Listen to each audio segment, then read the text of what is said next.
N I A ತನಿಖೆ ಅಂತ ತುಂಬ ಅವಸರ ಮಾಡಬೇಡಿ. ಅದೇನು ಕೊಡೋದೇನು ದೊಡ್ಡ ವಿಷಯ ಅಲ್ಲ, ತನಿಖೆ ಮಾಡಿಸಬಹುದು. ಆದರೆ SIT ಅವರು ಏನು ಮಾಡ್ತಾರೆ, ಏನು ಮಾಡ್ತಿದ್ದಾರೆ ಅನ್ನೋದನ್ನು ಸ್ವಲ್ಪ ನೋಡೋಣ ಇರಿ ಅಂದ್ರಂತೆ.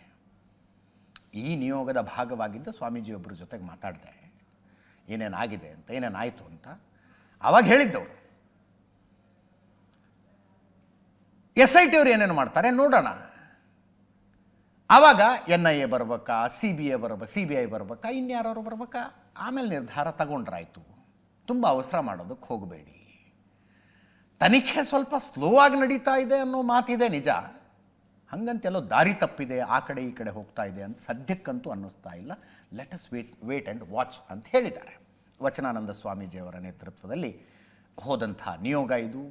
ಸಾಲೂರು ಬೃಹನ್ಮಠದ ಶಾಂತ ಮಲ್ಲಿಕಾರ್ಜುನ ಸ್ವಾಮೀಜಿ ಇದ್ದರು, ಮಲೆ ಮಹದೇಶ್ವರದ ಇಮ್ಮಡಿ ಸಿದ್ದರಾಮೇಶ್ವರ ಸ್ವಾಮೀಜಿ ಇದ್ದರು, ಬೋವಿ ಗುರುಪೀಠ ಚಿತ್ರದುರ್ಗ ಪುರುಷೋತ್ತಮಾನಂದ ಸ್ವಾಮೀಜಿ, ಭಗೀರಥ ಗುರುಪೀಠ ಹೊಸದುರ್ಗದ ಆತ್ಮಾನಂದ ಸ್ವಾಮೀಜಿ, ರಾಜಶೇಖರಾನಂದ ಸ್ವಾಮೀಜಿ ವಜ್ರದೇಹಿ ಮಠದವರು, ಧರ್ಮಸೇನ ಸ್ವಾಮೀಜಿ ವರೂರು ಜೈನ ಮಠ, ನವಗ್ರಹ ತೀರ್ಥದ ಭಟ್ಟಾರಕರಿದ್ದರು, ಸೌರಭ್ ಸೇನ್ ಸ್ವಾಮೀಜಿ ರಾಜಸ್ಥಾನದ ಜೈನ ಮಠದ ಸ್ವಾಮೀಜಿ, ಇವರೆಲ್ಲ ಸೇರ್ಕೊಂಡು ಹೋಗಿದ್ದಂಥದ್ದು.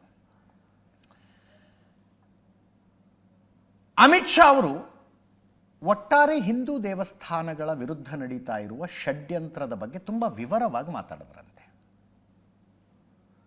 ಶಬರಿಮಲೆಯಲ್ಲಿ ಏನಾಯಿತು, ಸದ್ಗುರು ಅವರ ಆಶ್ರಮದ ಜೊತೆಗೆ ಏನಾಗ್ತಾ ಇದೆ, ಮಾತಾ ಅಮೃತಾನಂದಮಯಿ ಆಶ್ರಮ, ಎಲ್ಲವನ್ನೂ ಮಾತಾಡಿದ್ರಂತೆ. ಇಂಥ ಸಂದರ್ಭದಲ್ಲಿ ಒಗ್ಗಟ್ಟು ಬಹಳ ಮುಖ್ಯ, ಒಗ್ಗಟ್ಟಿನಿಂದ ಇರಬೇಕು ಅಂದ್ರಂತೆ. ಈ ಅಪಪ್ರಚಾರಗಳನ್ನೆಲ್ಲ ಒಟ್ಟಾಗಿ ಎದುರಿಸಬೇಕು ಅಂದಿದ್ದಾರೆ. ಜೊತೆಗೆ ಒಂದು ಸ್ಟ್ರಿಕ್ಟ್ ರೂಲ್ ಬರಬೇಕಾಗಿದೆ ಅನ್ನುವುದನ್ನು ಸ್ವಾಮೀಜಿಗಳ ನಿಯೋಗ ಮನವರಿಕೆ ಮಾಡಿಕೊಟ್ಟಿದೆ. ಅದರ ಜೊತೆಗೆ ಸೋಷಿಯಲ್ ಮೀಡಿಯಾನ ದಯವಿಟ್ಟು ಕಂಟ್ರೋಲ್ ಮಾಡಿ ಅಂದ್ರಂತೆ. ಯಾರೋ ಬರ್ತಾರೆ, ಕೈಯಲ್ಲೊಂದು ಮೊಬೈಲ್ ಇದೆ ಅಂತ ಏನೇನೋ ಮಾತಾಡ್ತಾರೆ, ಅದನ್ನು ಅಪ್ಲೋಡ್ ಮಾಡ್ತಾರೆ, ಹೇಳೋರಿಲ್ಲ ಕೇಳೋರಿಲ್ಲ. ದಯವಿಟ್ಟು ಇದರ ಮೇಲೆ ಒಂದು ನಿಯಂತ್ರಣ ತರಬೇಕು ನೀವು ಅಂದಿದ್ದಕ್ಕೆ ಕೇಂದ್ರ ಸರ್ಕಾರದ ಎದುರು ಪ್ರಯಾರಿಟಿ ಲಿಸ್ಟ್ನಲ್ಲಿ ಮೊದಲನೆಯ ಪ್ರಯಾರಿಟಿನೇ ಅದು ಇದೆ ಅಂದ್ರಂತೆ.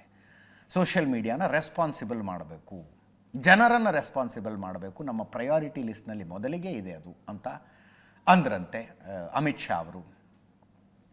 ಜೊತೆಗೆ ಈ ದೇವಸ್ಥಾನಗಳ ಮೇಲಿನ ಶ್ರದ್ಧೆಯನ್ನೇ ಕುಸಿಯುವಂತೆ ಮಾಡುವ ಷಡ್ಯಂತ್ರ, ದೊಡ್ಡದೊಂದು ಷಡ್ಯಂತ್ರ ನಡೀತಾ ಇದೆ. ಇದರ ವಿರುದ್ಧ ಒಂದು ಕಾನೂನು ತೆಗೆದುಕೊಂಡು ಬನ್ನಿ, ತಪ್ಪು ಮಾಡಿದವರಿಗೆ ಕಠಿಣ ಶಿಕ್ಷೆಯಾಗುವ ಕ್ರಮ ಜಾರಿಯಾಗಬೇಕು ಅಂದಾಗಲೂ ಕೂಡ ಖಂಡಿತವಾಗಲೂ ಅದನ್ನು ಮಾಡ್ತೀವಿ ಅಂದ್ರಂತೆ.